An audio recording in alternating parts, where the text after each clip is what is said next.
इस सिचुएशन में हमारे पास जो इलेक्ट्रॉन, एक ही इलेक्ट्रॉन है, एक ही इलेक्ट्रॉन का जब न्यूक्लियस ए के साथ इंटरेक्शन है, उस इंटरेक्शन के लिए जो श्रोडिंगर इक्वेशन बनेगी, ये kinetic energy plus potential energy. Potential energy आपके पास जो है ये इलेक्ट्रॉन और न्यूक्लियस की इंटरेक्शन की वजह से है।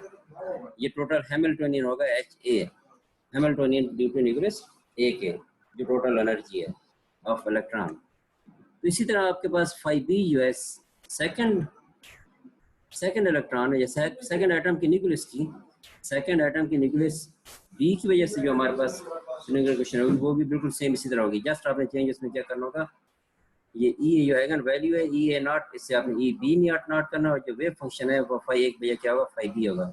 दूसरी बात यह है कि दोनों इलेक्ट्रॉन्स जो हैं, दोनों न्यूक्लियस सेम है और इलेक्ट्रॉन भी सेम है, दोनों के लिए एक ही इलेक्ट्रॉन है, दोनों की जो एनर्जीज हैं वो सेम होगी। आइगन वैल्यू एनर्जी है E_A0 will be equal to E_B0 will be equal to E0 हम इसे लिख सकते हैं। इसके लिए जो हम नोटेशन यूज कर सकते हैं आइगन एनर्जी के लिए, सिंपली E0 कर सकते हैं।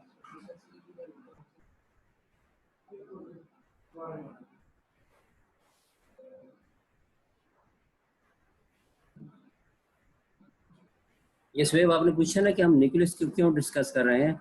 देखिए न्यूक्लियस की जो लोकेशन है, या न्यूक्लियस की जो प्रॉपर्टीज हैं, या न्यूक्लियस की जो बॉन्डिंग है, वो बेसिकली फेवरेबल कब होगी, जब उसकी एनर्जीज की वैल्यूज फेवरेबल होंगी।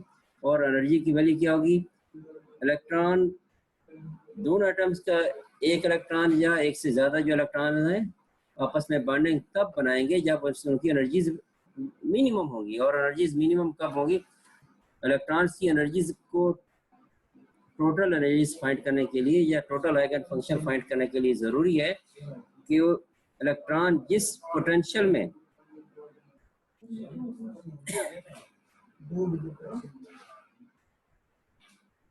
ये देखें दोनों की एनर्जीज इसलिए इक्वल है कि दोनों के लिए सिस्टम सेम है, दोनों न्यूक्लियस जो है, दोनों के लिए न्यूक्लियस सेम न्यूक्लियस है, एक जैसे न्यूक्लियस है, क्योंकि होमोपोलर मॉलिक्यूल है ना, हमारे एटम्स जो हैं दोनों सेम एटम्स हैं, सेम न्यूक्लियस हैं, सेम चार्ज है न्यूक्लियस पर, तो सेम न्यूक्लियर पोटेंशियल होगा दोनों का, इसी वजह से फिर एनर्जी जो है वो सेम होगी। अच्छा, दूसरा जो है स्वेब, आपका भी आंसर कंप्लीट नहीं हुआ, तो आप ये पूछ रहे हैं ना कि हम ये फाइंड दोनों न्यूक्लियस को क्यों डिस्कस करें। बेसिकली आपका इलेक्ट्रॉन जो है वो बाउंड है, इलेक्ट्रॉन पहले तो बाउंड है अपने एटम की न्यूक्लियस के साथ, ठीक है ना, पहले बाउंड अपने न्यूक्लियस के साथ, फिर उस दूसरे न्यूक्लियस के साथ उसकी इंटरेक्शन हो रही है। इसलिए हमने इस चीज को डिस्कस करना है कि टोटल जो सिस्टम की एनर्जी है वो मिनिमम कब होगी या कब फेवरेबल होगी to bond, to make a bonding between two atoms. तो इसलिए न्यूक्लियस को डिस्कस करना जरूरी है।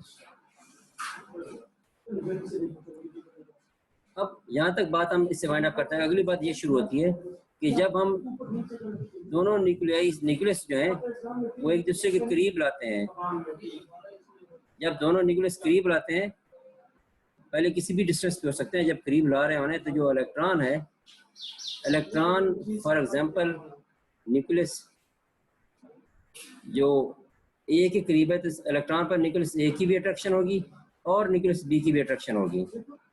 जब इलेक्ट्रॉन्स दोनों एटम्स को करीब लाएंगे तो देखिए दोनों एटम्स जब दूर दूर हुए तो एक ही इलेक्ट्रॉन है एक एटम पर, दूसरे एटम पर नहीं है। जब आप करीब लाएंगे तो करीब लाने से क्या होगा, इलेक्ट्रॉन्स पर दोनों न्यूक्लियस की इंटरेक्शन जो है वो स्टार्ट हो जाएगी। अगर इलेक्ट्रॉन पहले न्यूक्लियस ए के साथ अटैच था तो न्यूक्लियस बी करीब लाने से न्यूक्लियस बी की भी कूलम फोर्स जो इस पर लगेगी, या अट्रैक्टिव कूलम फोर्स हम कह सकते हैं, क्योंकि इलेक्ट्रॉन और न्यूक्लियस ऑपोजिट चार्ज रखते हैं। और अगर इलेक्ट्रॉन पहले न्यूक्लियस बी पे था तो न्यूक्लियस ए करीब लाने से न्यूक्लियस ए के साथ इसकी इंटरेक्शन जो है स्टार्ट हो जाएगी।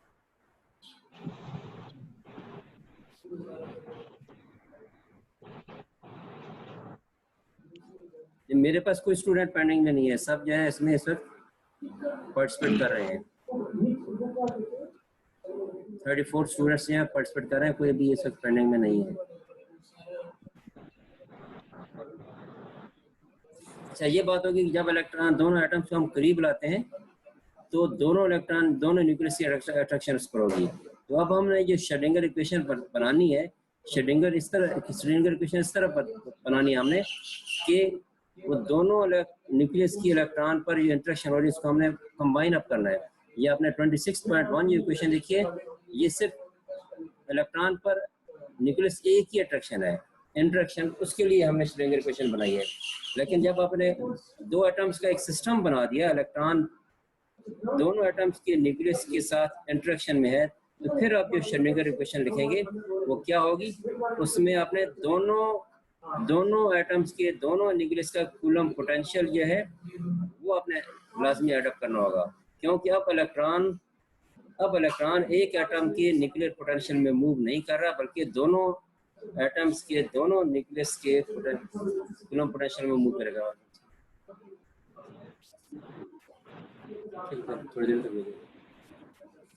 थोड़ी देर तक आधे घंटे तक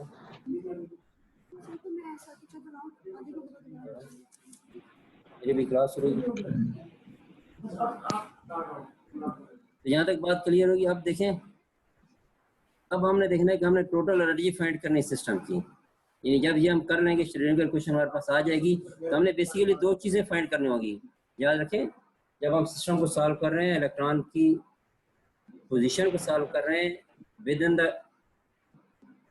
हाइड्रोजन आयन मॉलिक्यूल, तो हमने दो चीज़ें सॉल्व करनी है, जिस तरह हम अक्सर करते हैं। एक उसका वेव फंक्शन फाइंड करना और दूसरा उसकी एनर्जी हमने फाइंड करनी है, उसकी एनर्जी फाइंड करनी है। उसमें अब इलेक्ट्रॉन की एनर्जी में जिस तरह आप स्वेव आप सॉल्व कर रहे थे ना वहाँ पे, तो उस वक्त यहाँ पे देखें, जब दो एटम करीब आ रहे हैं तो इलेक्ट्रॉन पर दोनों न्यूक्लियस की अट्रैक्शन है, लेकिन वहीं पर दोनों न्यूक्लियस की आपस में रिपल्शन भी है। तो जब हम टोटल एनर्जी फाइंड करेंगे तो हमने दोनों न्यूक्लियस की आपस में रिपल्शन को भी देखना होगा, और वो जो रिपल्शन है वो बेसिकली क्या, उनकी आपस में सेपरेशन डिपेंडेंट, जो उनके आपस में जो डिस्टेंस उस पर डिपेंड करेगी। और आपने फिगर में देखा था दोनों न्यूक्लियस के दरमियान डिस्टेंस क्या था, RAB। उनकी ये आखिरी लाइन देखें, यहाँ पे जो दोनों के दरमियान कूलम रिपल्शन होगी दोनों न्यूक्लियस के दरमियान, वो क्या होगी, E²/4πε0 RAB दोनों न्यूक्लियस के दरमियान क्या है, सेपरेशन है। तो ये फिगर देखें 26.2 फिगर, यहाँ पे हमारे दो न्यूक्लियस हैं, एक्स एक्सिस पे न्यूक्लियस ए और बी। तो हमारा ये पोटेंशियल वो अलग वाई एक्सिस है, और ये यहाँ पे जो डैश कर्व आपको नजर आ रही है दोनों में, एक ए के लिए और दूसरी डैश कर्व बी के लिए, ये दोनों dash curve basically attractive force हैं न्यूक्लियस ए और न्यूक्लियस बी के लिए, अकेले के लिए। जब इलेक्ट्रॉन अकेला न्यूक्लियस ए में या इलेक्ट्रॉन अकेला न्यूक्लियस बी में, तो ये डैश्ड लाइन उस इलेक्ट्रॉन के साथ जो है अट्रैक्टिव फोर्स को ज़ाहिर कर रही है। दोबारा सुन लें, ये डैश्ड लाइन दोनों एटम्स के लिए अलग अलग हैं। जब इलेक्ट्रॉन अकेले न्यूक्लियस ए के साथ अटैच है या अकेले न्यूक्लियस बी के साथ, ये डैश्ड लाइन न्यूक्लियस और इलेक्ट्रॉन के दरमियान अट्रैक्टिव फोर्स को रिप्रेजेंट कर रही हैं।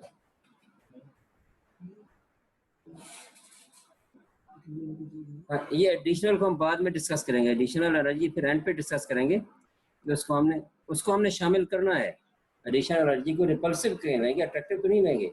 जो न्यूक्लियस की आपस में एनर्जी है वो रिपल्सिव ही होगी, वो अट्रैक्टिव नहीं होगी। अब दूसरी बात, फिगर में देखें, आपको ये फुल कर्व नजर आ रही होगी, फुल कर्व डॉटेड से हट के। ये जो फुल कर्व है, बेसिकली ये फुल कर्व हमें टोटल एनर्जी बता रहे हैं, टोटल हाइड्रोजन आयन मॉलिक्यूल में। ये जो फुल कर्व है ये उसकी एनर्जी है, बाइंडिंग एनर्जी ऑफ इलेक्ट्रॉन, यानी जब दोनों में है। और E0 एनर्जी जो आपको नजर आ रही है, ये नीचे E0, ये E0 बेसिकली वो है जब इन दोनों इलेक्ट्रॉन्स के दरमियान, दोनों न्यूक्लियस के दरमियान ये सेपरेशन बहुत ज्यादा है। A to B देखे ना, E0 के पैरेलल आप देखें तो A और B में सेपरेशन बहुत ज्यादा है। तो A और B में सेपरेशन ये बता रही है कि E0 ग्राउंड स्टेट एनर्जी है किसकी, बाइंडिंग एनर्जी इलेक्ट्रॉन की, अकेले एटम ए में या अकेले एटम बी में। और ये दोनों के लिए क्या इक्वल है, जिस तरह आपने ये लास्ट रिलेशन की इक्वेशन 26.2 में, 26.2 में, तो ये वो एनर्जी है, ये E0 वो बाइंडिंग एनर्जी है। जब एटम दूर दूर है तो इलेक्ट्रॉन जो है वो न्यूक्लियस ए के साथ है या न्यूक्लियस बी के साथ है, तो उसकी बाइंडिंग एनर्जी क्या होगी, E0 होगी।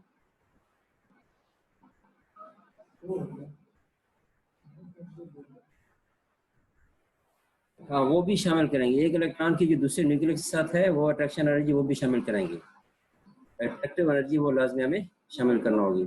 लेकिन एंड पे हम इन सबको कंबाइन अप करेंगे, अभी हम इन्हें इंडिविजुअली डिस्कस कर रहे हैं ना, एंड पे जब हम सिस्टम की एनर्जी लेंगे तो सिस्टम की एनर्जी में सब एनर्जीज को हमने वहाँ पे ऐड अप करना होगा। ये देखिए जो अभी आप ये ऐसे पूछ रहे हैं कि एडिशनल एनर्जी क्या होगा, since this additional energy is not directly related to energy of electron.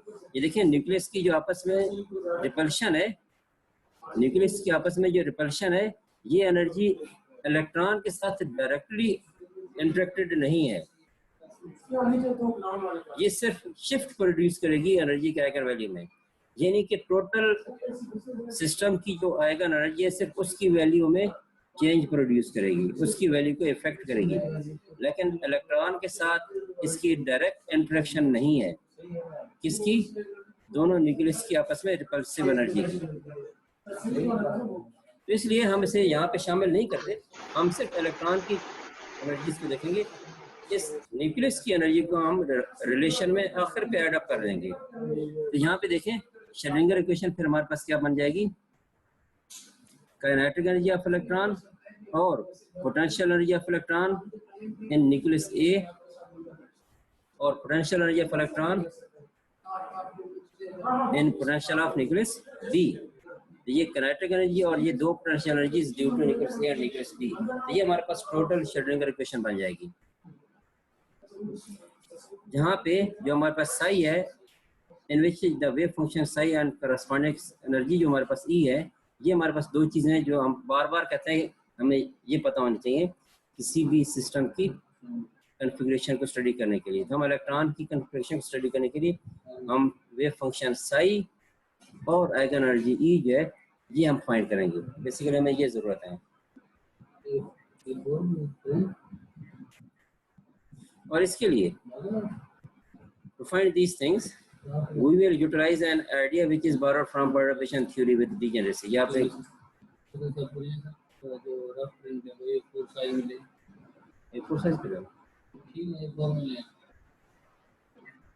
दोनों साइड पे ले लो।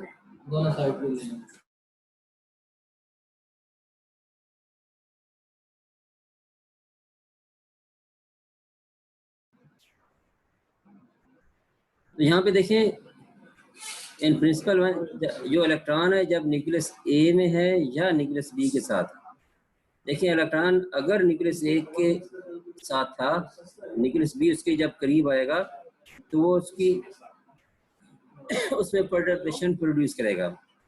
वही परटर्बेशन थ्योरी जो आप आपको कर चुके हैं वो यहाँ पे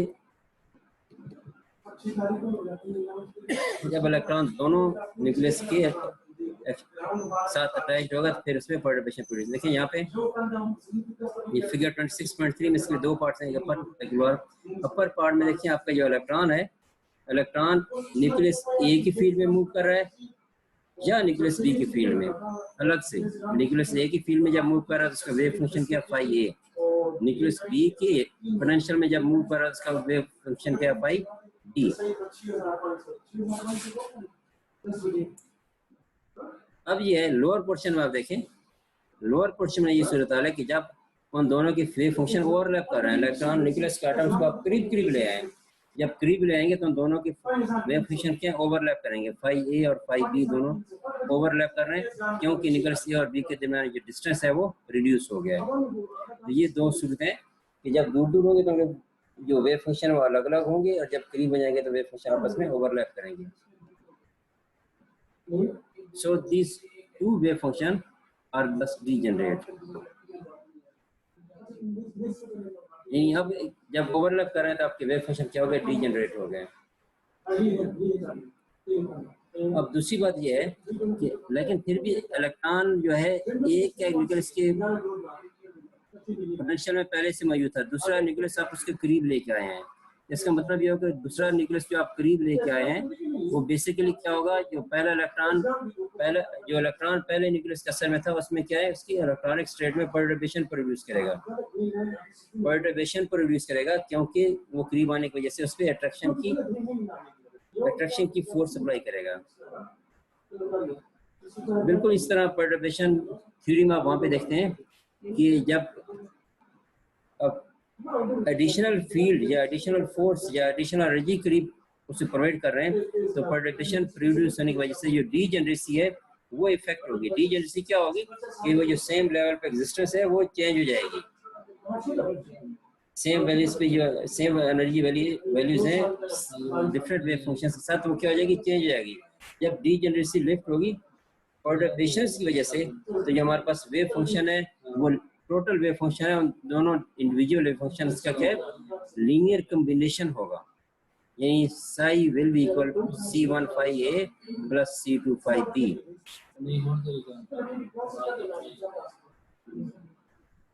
अस्सलाम वालेकुम सर। जी सर आपने बताया कि जब वो ओवरलैप करने से पहले, मतलब दोनों न्यूक्लियस एक दोनों के करीब आने से, एक दूसरे के करीब आने से पहले वो दोनों डीजेनरेट थे, मतलब उन दोनों की एनर्जी सेम थी। जब ओवरलैपिंग हो रही है ना, ओवरलैपिंग के बाद जब डीजेनरेसी आपके पास प्रोड्यूस हो रही है।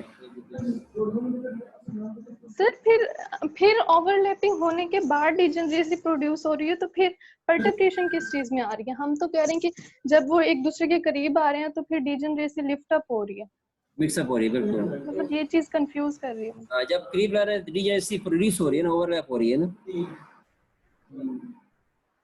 जब करीब आए तो डीजेनरेसी प्रोड्यूस हुई है, तो फिर वो लिफ्ट अप कब हुई है? लिफ्ट अप नहीं हो रही, लिफ्ट अप नहीं होगी। सर फिर आपने लिखा हुआ है ना कि देखिए ना, degeneracy will be lifted by this perturbation. इस तरह होगी ना कि जब आप उसका दूसरा इलेक्ट्रॉन उसको इफेक्ट कर रहा है, उसकी जो एनर्जी है वो सेम नहीं रहेगी ना, एनर्जी चेंज हो जाएगी।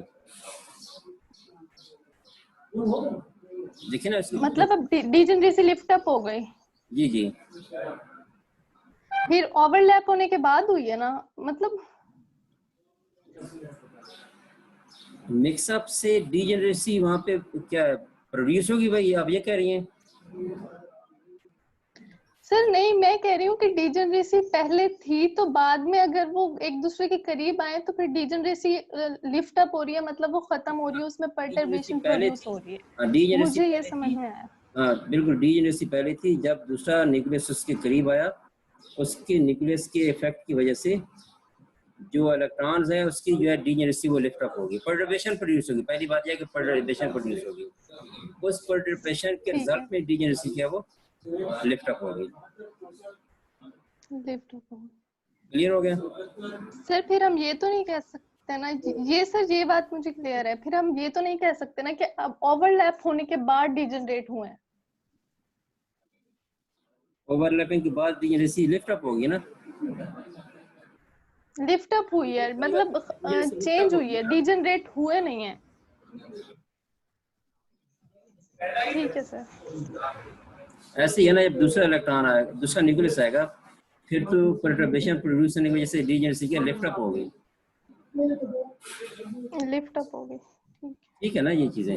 और जो टोटल वेव फंक्शन होगा वो दोनों का क्या होगा, है। Yes linear sir. कॉम्बिनेशन होगा। क्लियर है आप? जी सर क्लियर है। चलो फिर इसे दोबारा देख लीजिएगा, फिर अगर कोई क्वेश्चन देना है तो फिर डिस्कस कर लेंगे। तो जी सर। टोटल वेव फंक्शन हमारे पास आ जाएगा C15A और C25A। यहाँ पे हमारे पास ये जो ऑप्शंस हैं C1 और C2, इनकी वैल्यूज हम फाइंड करेंगे। इसके लिए हम जो आपके पास ये वेव फंक्शन है जो आप अभी लिया 26.4 में, इस वेव फंक्शन को आप श्रोडिंगर इक्वेशन में पुट करके देख लीजिएगा। ये हमारे पास जो है टोटल सिस्टम की श्रोडिंगर इक्वेशन, जिसमें हमने इलेक्ट्रॉन्स की आपस में रिपल्शन फोर्स एनर्जी को हमने यहाँ पे नहीं डाला हुआ, ठीक है ना।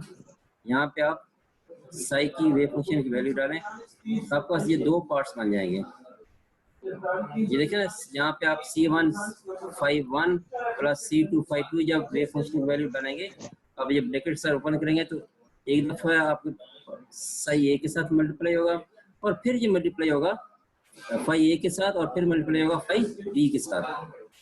तो ये हमारे पास दो टर्म्स हमारे पास आ जाएंगी, एक दफा C1 फाई ए के साथ और एक दफा C2 फाई बी के साथ मल्टीप्लाई होगा। राइट साइड में इसी तरह ये आएगा एनर्जी इनटू वेव फंक्शन, सही आप वैल्यू पुट कर देंगे। तो ये हमारे पास आ रहा है टोटल वेव फंक्शन। हमारे इस जो हमने एस्टिमेटेड रिएक्शन फंक्शन हमारे पास हमें ट्रायल सोल्यूशन ले रहे हैं, लीनियर कॉम्बिनेशन ले रहे हैं, वे फंक्शन साई की जो वैल्यू आप ले रहे हैं ये पुट करने के बाद अब इसमें ये देखिए हमारे पास ये जो पार्ट ए इसका फर्स्ट टर्म में हमारे पास ये हैमिल्टोनियन है और सेकंड टर्म में हमारे पास ये क्या है, HB है। ये क्वेश्चन 26.5 में ये हमारे पास दोनों ये ऑपरेटर्स हैं, हैमिल्टोनियन ए और हैमिल्टोनियन बी, दोनों न्यूक्लियस के लिए आ जाएंगे। अब देखें इन्हें मजीद सिंप्लीफाई करते हैं। अगर आप क्वेश्चन जो हमारे पास 26.1 थी उसको यूज करते हुए जब हैमिल्टोनियन इस पर आप ऑपरेट कराएंगे तो राइट साइड पे आपके पास क्या आ जाएगा, जहाँ पे जब आएगा एनर्जी होगी वो क्या होगी, ग्राउंड स्टेट एनर्जी होगी, EA नॉट और EB नॉट, या सिंपली हमने वहां पे इसे लिखा था E नॉट 26.1 में। तो हमारे पास सूरत हाल ये बन जाएगी। अगर मैं वो इक्वेशन वापस आपको दिखाऊं, ये वाली क्वेश्चन 26.1 जब हैमिल्टोनियन एच आप इस अप्लाई कर रहे हैं तो बस आइगन एनर्जी क्या आ रही है, EA नॉट आ रही है। जब हैमिल्टोनियन फॉर न्यूक्लियस बी जो आप अप्लाई करेंगे तो आइगन एनर्जी क्या होगी, EB नॉट। तो आपके पास टोटल ये रिजल्ट बनेगा। इसे आप सिंप्लीफाई करेंगे 26.5 को तो आपके पास ये बनेगा E नॉट माइनस E। ये बस बेसिकली माइनस E है, ये राइट साइड से आया हुआ है, ये E आप लेफ्ट पे ले जाएंगे तो माइनस हो जाएगा। और हैमिल्टोनियन जब इस पे ऑपरेट करेगा पाई ए पे तो EA नॉट या सिंपली E नॉट भी आप लिख सकते हैं। हमने सिंपली E नॉट लिखा हुआ है, E नॉट माइनस E, ठीक हो गया इसके लिए। और E नॉट माइनस E ये डेल्टा E है, एनर्जी है किसके दरमियान, इस प्रोडक्ट स्टेट्स के दरमियान और ग्राउंड स्टेट के दरमियान।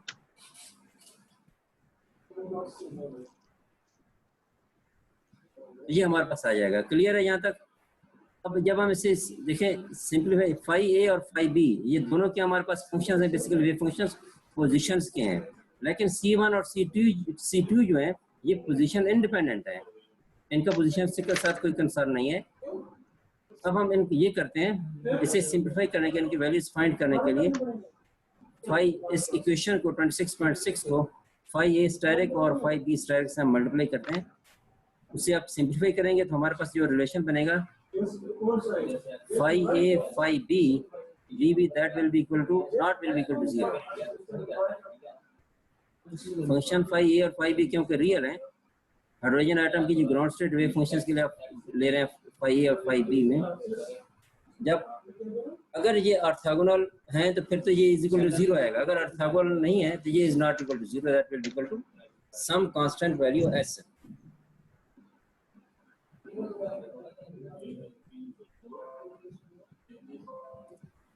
अब अगर हम 26.6 को मल्टीप्लाई करें फाई बी से फाई ए से, ये इक्वेशन हमारे पास पहले फाई बी से किया फिर फाई ए से,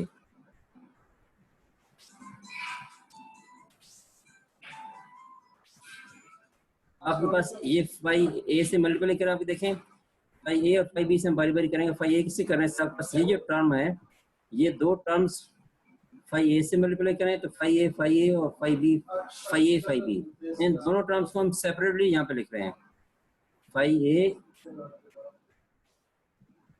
और दूसरा ये डेल्टा ई भी यहाँ पे शामिल नहीं कर रहे, जस्ट हम इस पे पोटेंशियल एनर्जी पे अप्लाई कर रहे हैं। दोबारा सुन लें, हम 26.6 को फाई ए से मल्टीप्लाई कर रहे हैं, डेल्टा ई भी हम उसमें भी नहीं शामिल कर रहे हैं, हम सिर्फ ये टर्म ले रहे हैं E square by 4 pi epsilon naught R है C1 फाई ए। तो हमारे पास ये टर्म बनेगी integral of phi A E square over 4 pi epsilon naught R B phi A R constant. और इसी तरह ये जो सेकंड टर्म है यहाँ से क्या आ जाएगा, फाई ए E स्क्वायर में 4 बाई एप्सिलॉन R है C2 फाई बी, ये आपके पास ये सेकंड टर्म आ जाएगी। ये हम इक्वल टू ले रहे हैं कांस्टेंट D के, लेकिन दोनों टर्म्स के ये प्रेशर एनर्जी हमने ये टर्म्स ले रहे हैं।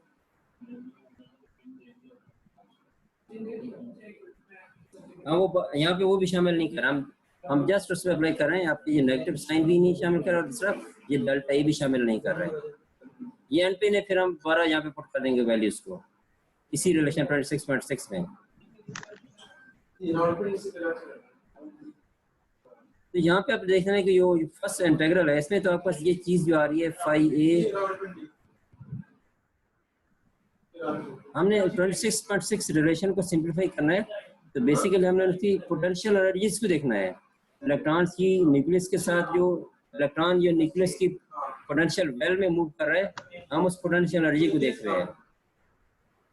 उसे सिंप्लीफाई करने के बाद उस रिलेशन में पुट कर देंगे। अब यहाँ पे देखें, आपके पास क्वेश्चन 26.8 जो है, इसमें जो आपके पास ये क्वेश्चन आ रही है, इसमें माइनस ई फाई ए स्क्वायर, देखें फाई ए, अगर ये रियल है तो आपके पास क्या हो जाएगा, ये ई स्क्वायर है ना, ई स्क्वायर जो है ये ई मल्टीप्लाई ई, ये न्यूक्लियर का चार्ज मल्टीप्लाई इलेक्ट्रॉन का चार्ज, ई स्क्वायर जो है ये आपके पास न्यूक्लियर का चार्ज, न्यूक्लियस का चार्ज और इलेक्ट्रॉन का चार्ज है।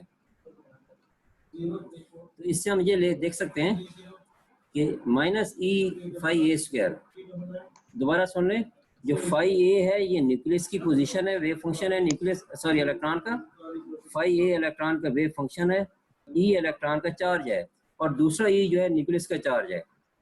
यहाँ तक क्लियर हो गया? तो इसे आप कंबाइन अप करें तो आपके पास जो माइनस ई फाई ए होल स्क्वायर है, ये बेसिकली क्या है, चार्ज डेंसिटी ऑफ इलेक्ट्रॉन। इसकी लेफ्ट साइड से ये माइनस ई फाई ए स्क्वायर है, ये क्या है, चार्ज डेंसिटी ऑफ इलेक्ट्रॉन। और दूसरा क्या है, जो ई बच जाएगा वो क्या है, चार्ज ऑफ इलेक्ट्रॉन। तो ये क्वेश्चन जो 26.8 जो है, ये basically expression 26.8 is then nothing other than the Coulomb interaction energy between electronic charge density and the nuclear charge of nucleus B. ये देखिए ना, वो में आप आर बी ले रहे हैं, आर बी से डिस्टेंस ले रहे हैं, तो जो ई चार्ज आप जिस न्यूक्लियस कर रहे हैं वो न्यूक्लियस कौन सा है, न्यूक्लियस बी है। तो ये दोबारा इसमें बता देता हूँ कि जो एक्सप्रेशन 26.8 है, this is the Coulomb interaction energy between electronic charge density and the nuclear charge E of nucleus B. अब हम देखते हैं कि 26.9 में क्या है। 26.9 में ये चीज नहीं है। 26.9 में आपके पास ये फाई ए और दूसरा क्या है, फाई बी। तो हमारे पास जो चार्ज डेंसिटी बन रही है वो इस तरह नहीं था, 26.8 में था माइनस ई फाई ए स्क्वायर। 26.9 में जो चार्ज डेंसिटी बन रही है वो क्या बन रही है, minus E phi A phi B. इसका मतलब क्या होगा कि इलेक्ट्रॉन सिर्फ एक न्यूक्लियस के साथ अटैच्ड नहीं है। इलेक्ट्रॉन जो है वो किसी वक्त जो स्टेट ए में और किसी वक्त स्टेट बी में है, या पार्शली तौर पे आप कह सकते हैं, पार्शली तौर पे स्टेट ए में और पार्शली तौर पे स्टेट बी में। इसलिए जो इलेक्ट्रॉनिक चार्ज डेंसिटी हो गया minus phi A phi B. यानी हम ये कह सकते हैं कि an exchange between these two states take place, यानी इन दोनों स्टेट्स के दरमियान इलेक्ट्रॉन आपका एग्जिस्ट कर रहा है, तो जो है एक्सचेंज हो रहे हैं इलेक्ट्रॉन की पोजीशन की। Exchange between two states takes place. For this reason phi A phi B is known as exchange density and integral और these densities is known as exchange integral। और ये दोनों जो आपके पास इंटीग्रल आ रहे हैं, ये बेसिकली रिप्रेजेंट कर रहे हैं जो क्वांटम मैकेनिकल इफेक्ट है इलेक्ट्रॉन का दोनों न्यूक्लियस के साथ। तो यहाँ पे थोड़ा सा इस इंटरेक्शन को मजीद एक्सप्लेन किया गया दोनों फिगर्स में।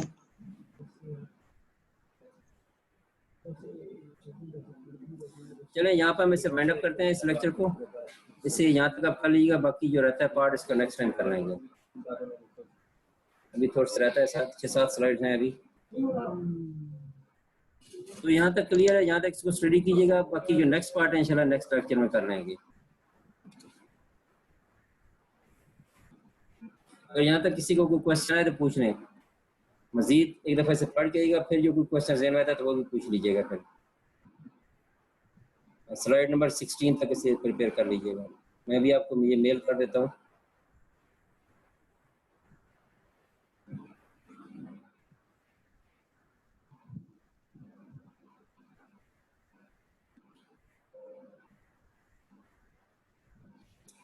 एग्जाम के बारे में भी कोई डिसाइडेड नहीं है कि यूनिवर्सिटी में होंगे या ऑनलाइन होंगे, ये भी हम कुछ नहीं कह सकते।